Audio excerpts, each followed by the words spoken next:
We received confirmation that the latest reciprocal tariffs will not be imposed on Canada.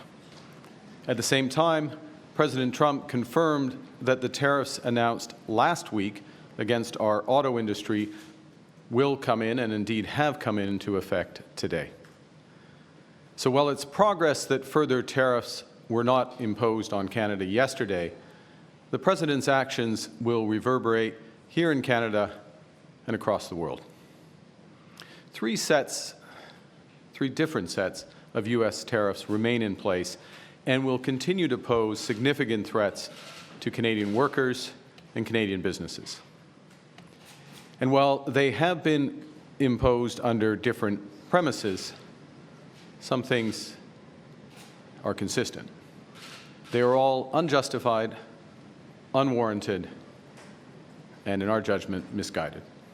Les premiers tarifs ont été annoncés en février.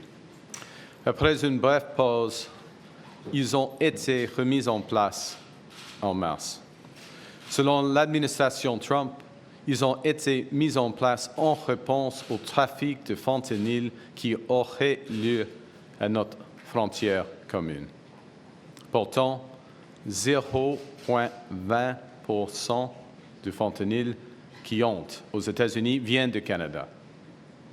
Et malgré ce fait, le gouvernement précédent a agi dès décembre avec un plan frontalier robuste d'1,3 milliard de dollars.